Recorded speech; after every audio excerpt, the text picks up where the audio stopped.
మళ్ళీ అదే మోసం. అమరావతి నిర్మాణం పేరుతో 2015లో రైతుల నుంచి 34,000 ఎకరాలు సేకరించారు. 2018 నాటికి తొలి దశ పూర్తవుతుందని జీవోలో స్పష్టంగా రాసిపెట్టారు. ఇప్పటికి పుష్కర కాలం పూర్తి కావస్తోంది. ఇన్నేళ్లలో అక్కడ తాత్కాలిక నిర్మాణాలు తప్ప తట్టెడు మట్టి తవ్వింది లేదు, ఒక్క ఇటుక పెట్టింది లేదు, సిమెంటు బస్తా ఖర్చు చేసింది లేదు. 11 ఏళ్ల క్రితం భూములిచ్చిన రైతులకే ఇప్పటికీ న్యాయం జరగలేదు. వారికిచ్చిన ప్లాట్లు డెవలప్ చేయరు గాని విలువైన భూములేమో విదేశాల వాళ్ళకి ఇస్తారట. భూములిచ్చి త్యాగం చేసిన రైతులకేమో శ్మశానాలు, చెరువులు, వాగులు, వంకల్లో ప్లాట్లు విసిరి కొట్టారు. ఈ మోసం తట్టుకోలేక, ఈ అన్యాయం భరించలేక తాజాగా రామారావు అనే రైతు గుండె ఆగిపోయింది. అయినా బాబు భూదాహం తీరలేదు. అమరావతి వేదికగా రియల్ ఎస్టేట్ వ్యాపారం ఆగలేదు. ఇప్పుడు రెండో దశ పేరుతో అంతర్జాతీయ విమానాశ్రయం, railway track, inner ring road, sports city అంటూ అరచేతిలో స్వర్గం చూపిస్తూ మరో 16,666 ఎకరాల భూసేకరణకు సిద్ధమయ్యారు. తుళ్లూరు మండలం వడ్డమానులో గ్రామసభ కూడా పెట్టేశారు. ఇప్పటి వరకు మొదటి దశలో భూములిచ్చిన రైతులకు న్యాయం చేయలేదు. వారి గోడు చెప్పుకుందామన వినేటటువంటి నాథుడు లేకుండా పోయాడు. ఇప్పుడేమో 16,000 ఎకరాలు కావాలని చంద్రబాబు గారు పురమాయిస్తే మంత్రి నారాయణ, ఎమ్మెల్యే శ్రవణ్ కుమార్ రైతుల పొలాలపై పడ్డారు. ఎటువంటి హామీలు ఇవ్వకుండా, ఎలాంటి చట్టం రూపొందించకుండా భూములు లాక్కుంటామంటే కుదరదని రైతులు తిరగబడ్డారు. 3 ఏళ్లలో అభివృద్ధి గ్యారెంటీ అని రాసిస్తారా అంటూ నిలదీశారు. బాబును నమ్మి భూములిచ్చేందుకు ససేమిరా అన్నారు. అసలు తొలి దశలో భూములిచ్చిన రైతుల దుస్థితి ఏంటి, ఎలా ఉంది? ఇప్పుడు రెండో దశ పేరుతో మరోసారి రైతులను బలి పశువులుగా మారుస్తున్న వేళ వారి పరిస్థితి ఎలా ఉంది? ఒకసారి మీరే స్క్రీన్ పైన చూడండి.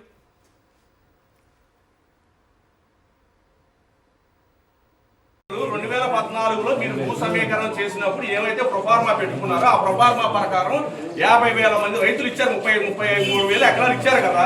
వాళ్ళందరూ న్యాయ పోరాటాలకు వెళ్ళారు కదా. వాళ్ళు అభివృద్ధి చేయగలిగారా? అలా చేయించుకోగలిగేటటువంటి చట్టం ఉండాలంటున్నాను. నేను అడిగి పరిహారం ఏంటి, కండిషన్ పెట్టమంటున్నాను. అభివృద్ధి కార్యక్రమం గురించి దాని గురించి అడగట్లేదు. నేను అభివృద్ధి కార్యక్రమం గురించి అడుగుతున్నాను. 3 సంవత్సరాల లోపల అభివృద్ధి చేసి ఇవ్వలేకపోతే ఈ పరిహారం ఇస్తామని 3 సంవత్సరాల లోపు అభివృద్ధి చేస్తామని నేను కూడా రిక్వెస్ట్ చేస్తాను. మీరు కూడా నాకు హామీ ఇవ్వండి. కండిషన్స్ యాక్సెప్ట్ అయితేనే కదా మేము ఏ కోర్టుకెళ్ళి ఏం సాధించగలిగారు, ఏం అభివృద్ధి చేసుకోగలిగారు, ఏం పండుతో చేసుకోగలిగారు. ఫార్మర్ అరణ్య రోదన అయిపోయింది కదా. రాష్ట్రం అంతా సంచార జీవితం అయిపోయారు కదా. దానికి రక్షణ కల్పిస్తున్నాను అడుగుతున్నాం మేము. అగ్రిమెంట్ లో కూడా కండిషన్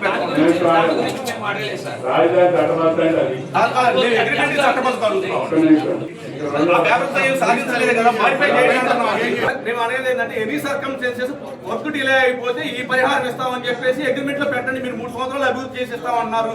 4 సంవత్సరాలు శ్రమ తీసుకోండి. 4 సంవత్సరాలు అభివృద్ధి చేయలేకపోతే పరిహారం పెట్టండి, భారమైన పరిహారం పెట్టండి. ఇప్పుడు మీరు 3 సంవత్సరాలు అభివృద్ధి చేయకపోతే you can go to court of law. అదే సార్ కండిషన్ పెట్టమంటున్నాం సార్. దాంట్లో అదే సార్ పరిహారం కండిషన్ పెట్టమంటున్నాం సార్. ఎకరానికి ఒక 5 లక్షలు ఇవ్వండి సంవత్సరానికి. మీరు అభివృద్ధి చేసి ఇవ్వలేకపోతే లేట్ పేమెంట్ ఇవ్వండి. మొదటి దశలో భూములు ఇచ్చినటువంటి రైతుల పరిస్థితి ఆ విధంగా ఉంది. అక్కడ రామారావు అనే రైతు మాట్లాడుతూ అక్కడే కుప్పకూలిపోయి ప్రాణాలు వదిలేసిన దుర్ఘటన మనం మొన్న చూసాం. ఇప్పుడు రెండో దశ భూసేకరణ ఈరోజు ప్రారంభమైతే ఈరోజు రైతులు అడుగుతున్నారు, ఒకవేళ మీరు డెవలప్ చేసి ఇవ్వకపోతే ఏంటి అంటే 3 ఏళ్లలో చేసి ఇస్తాము అని అంటున్నారు. 3 ఏళ్లలో చేయకపోతే ఏంటి, అగ్రిమెంట్లో క్లియర్గా పెట్టండి, మాకు ఎటువంటి పరిహారం ఇస్తారంటే అగ్రిమెంట్ చేయరట. కోర్టుకు వెళ్ళండి మీరు అని చెప్తున్నారు. అంటే రెండో దశలో భూములు ఇస్తున్న రైతుల్ని కూడా మేము మోసం చేస్తామని పట్టపగలు నట్టనడి వీధిలో, అమరావతి వీధిలో కూర్చొని ఎమ్మెల్యే శ్రవణ్ కుమార్ గారు చెబుతున్నారంటే ఎక్కడి నుంచి వచ్చింది ఆ ధైర్యం? ఎవరిచ్చారో ఆ ధైర్యం? మీరు కోర్టుకు వెళ్ళండి మేము డెవలప్ చేయకపోతే అని చెప్తున్నారు. ఎవరైనా అగ్రిమెంట్ చేస్తారు లేదా చట్టాన్ని తీసుకొస్తారు. ఇక్కడ సిఆర్డిఏ యాక్ట్ తప్ప అమరావతి చట్టం అనేది ఏమీ లేదు, పచ్చి మోసం. సిఆర్డిఏ యాక్ట్ మాత్రం ఎందుకుంది? భూసేకరణకు సంబంధించి మాత్రమే ఉంది. కానీ రైతులకి ఏం చెప్తున్నారు? అమరావతి చట్టం ఉందంట. అమరావతి చట్టం ఎక్కడి నుంచి వచ్చింది కొత్తగా? అమరావతి చట్టం అనేది ఎక్కడా లేదు. నెంబర్ 1. నెంబర్ 2, 3 ఏళ్లలో డెవలప్ చేసి ఇస్తామన్నారు. మొదటి దశలో ఎవరైతే భూములు ఇచ్చారో వాళ్ళకు కూడా 3 ఏళ్లలో డెవలప్ చేసి ఇస్తామన్నారు. ఇచ్చారా? 2015లో జీవో ఇచ్చారు. తర్వాత 2018 కల్లా మొదటి దశ పూర్తి చేస్తామని హామీ ఇచ్చారు. చేశారా? లేదు. ఇప్పుడు ఈ రైతులు అడుగుతుంటే మేము 3 ఏళ్లలో డెవలప్ చేయకపోతే మీరు కోర్టుకి వెళ్ళండి, కోర్టులో కొట్లాడండి. ఎంత ధైర్యంగా చెప్తున్నారో చూడండి. 3 ఏళ్లలో చేసిస్తాము, అగ్రిమెంట్ చేస్తాము, దానికి ఒక చట్టబద్ధత తీసుకొస్తామనే మాట మాత్రం ఇటు ప్రభుత్వం నుంచి రావట్లేదంటే ఎంత దుర్మార్గంగా వ్యవహరిస్తున్నారో ఒక్కసారి రాజధాని రైతులు ఆలోచించండి, అమరావతి రైతులు ఒక్కసారి ఆలోచించండి. ఇంకొక పాయింట్ కూడా చెప్తా నేను. ఇంకో అద్భుతమైన పాయింట్ కూడా ఉంది. ఎందుకు ఈ భూసేకరణ చేస్తున్నారు, మళ్ళీ భూ సమీకరణ చేస్తున్నారు? ఇక్కడ రెండో దశ ఎందుకు చేస్తున్నారంటే చంద్రబాబు నాయుడు గారు చెప్పింది ఏంటి? ఎయిర్పోర్ట్ తీసుకొస్తాం, ప్రపంచంలోనే అత్యంత పెద్దదైనటువంటి 5,000 ఎకరాల్లో ఎయిర్పోర్ట్ ఒకటి తీసుకొస్తాం, తర్వాత ప్రపంచంలోనే అతిపెద్ద రైల్వే స్టేషన్ తీసుకొస్తాం, ఒక స్పోర్ట్స్ సిటీ ఒకటి కడతాం, ఇవి కాకుండా ఇంకా ఏవేవో కడదాం అంటున్నారు కదా. మరి జీవోలో ఏదైనా భూసేకరణ జరుగుతున్నప్పుడు, భూ సమీకరణ జరుగుతున్నప్పుడు ఆ భూమి ఎందుకు తీసుకుంటున్నామో దాని పర్పస్ ఏంటో మనం క్లియర్గా పొందుపరుస్తారు.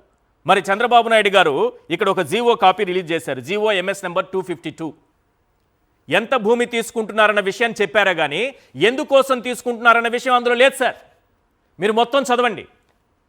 ఎక్కడా కూడా ఈ భూమిని ఏం చేస్తాం, ఏం డెవలప్ చేస్తాం, ఎలా డెవలప్ చేస్తాం, ఎందుకోసం తీసుకుంటున్నాం, తీసుకుంటున్నటువంటి కారణాలేంటి అన్న విషయాలు ఇందులో పొందుపరచలేదు.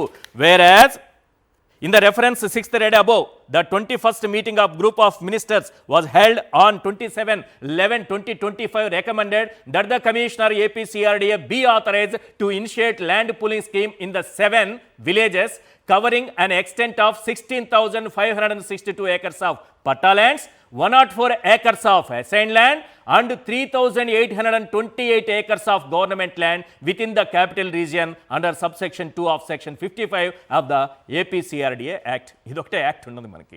అమరావతి యాక్ట్ అనేది ఎక్కడా లేదు. ఏ విధంగా మోసం చేస్తున్నారు చూడండి. పోనీ ఇందులోనైనా సరే ఎక్కడైనా సరే ఈ భూమి ఇందుకోసం తీసుకుంటున్నారనే విషయాన్ని చెప్పారా? చెప్పలేదు.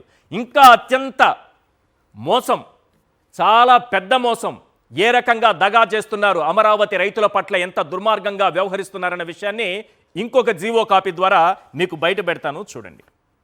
ఇదేంటంటే 1/7/2025 GO MS number 118 sir, 118.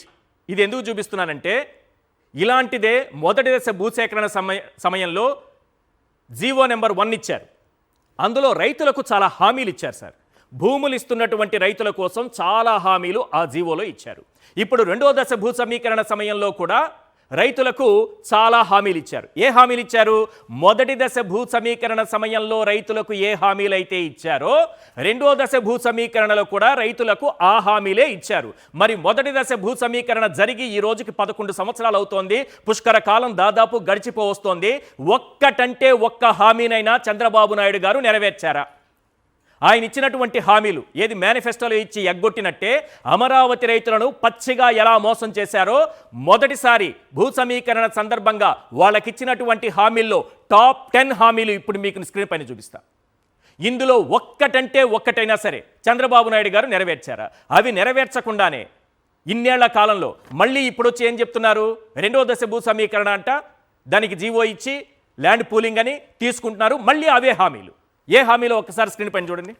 1 by 1 మీకు చదివి వినిపిస్తాను. ఎంత దుర్మార్గంగా ఉందంటే వీళ్ళు ఇచ్చినటువంటి హామీలు. ఎస్, భూములు ఇచ్చిన రైతులకు 3 ఏళ్లలో డెవలప్ చేసిన రిటర్నబుల్ ప్లాట్స్ వచ్చాయా సార్? 3 ఏళ్లలో వాళ్ళకి ఇచ్చారా? ఇప్పుడు రెండో దశ జరుగుతున్నప్పుడు వీళ్ళకి కూడా అదే హామీ ఇచ్చారు. 3 ఏళ్లలో వాళ్ళకి చేయలేదు, రెండో దశలో వీళ్ళకి చేస్తారట. రిటర్నబుల్ ప్లాట్స్ ఇవాళకి లేదు, కానీ కొందరికి ఇచ్చారు. ఎక్కడిచ్చారు? గ్రాఫిక్స్లో, కంప్యూటర్లలో, లేకపోతే సిస్టమ్ మీద మాత్రమే వాళ్ళు చూపిస్తారు. అది ఎక్కడ? వాగులు, వంకలు, శ్మశానాలు, చెరువుల్లో ఇస్తారు.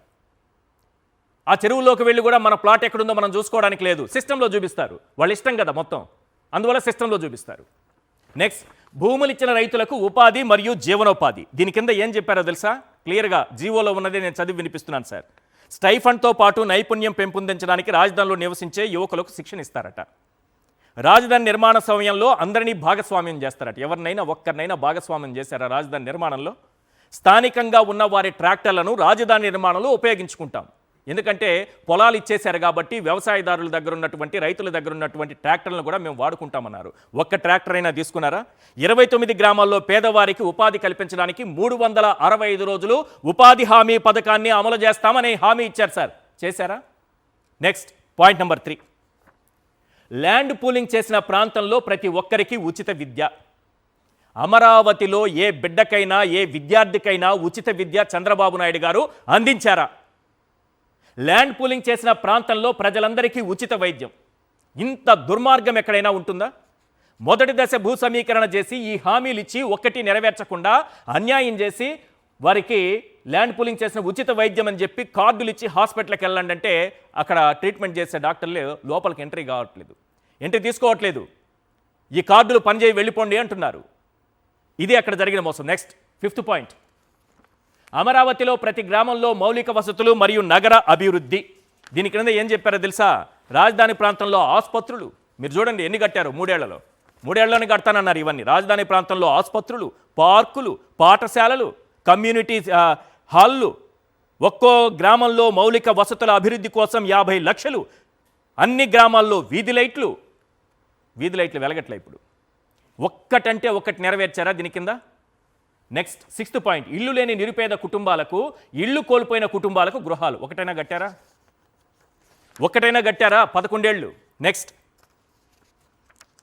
పట్టాదారు పాసు పుస్తకాలు ఉన్న వారికి ఒక్కసారి 1,50,000 రూపాయల రుణమాఫీ. సాధారణంగా రుణమాఫీ ఎలా జరిగిందో రాష్ట్రమంతా ఆ విధంగా కొందరికి కొంత మాత్రమే జరిగింది. ఎవ్వరికి కూడా పూర్తి స్థాయిలో రుణమాఫీ జరగలేదు. అమరావతి ప్రాంతంలో యువతకు 25 లక్షల వరకు వడ్డీ లేని రుణాలు ఒక్క యువకుడికైనా ఇచ్చుంటే చెప్పండి. రాజధాని అమరావతి రైతులు అడగాలి ఇది. మొదటిసారి ఇచ్చారు కదా హామీలు 10, టాప్ 10 మనం వేస్తున్నది. ఇంకా చాలా ఉన్నాయి అందులో. Next 9th point. భూములు ఇచ్చిన రైతులకు చట్టపరమైన మరియు యాజమాన్య భద్రత. అమరావతి ప్రాంతంలో వృద్ధులకు ఓల్డేజ్ హోములు. ఎక్కడ సార్? ఏమున్నాయి ఎక్కడ? నీళ్ళు ఎత్తిపోయడం తప్పిస్తే ఆ ముళ్ళ చెట్లు వాటిని ఏమో అంటున్నారు కదా, అవన్నీ వాటిని తీసేయడానికి ఇవి తప్ప అక్కడ ఏమీ లేదు. చంద్రబాబు నాయుడు గారు చెప్పింది ఏది జరగట్లేదు. ఈ పరిణామాల నేపథ్యంలో ఇవాల్టి బిగ్ క్వశ్చన్ ఒక్కసారి స్క్రీన్ పైన చూద్దాం. రెండో దశ చంద్రగ్రహణంతో అమరావతి రైతుల జీవితం పూర్తిగా చీకటిమయం కానుందా? ఇప్పుడు రెండో దశ ఇవాళ ప్రారంభమైంది కాబట్టి రెండో దశ చంద్రగ్రహణంతో అమరావతి రైతుల జీవితం పూర్తిగా చీకటిమయం కానుందా?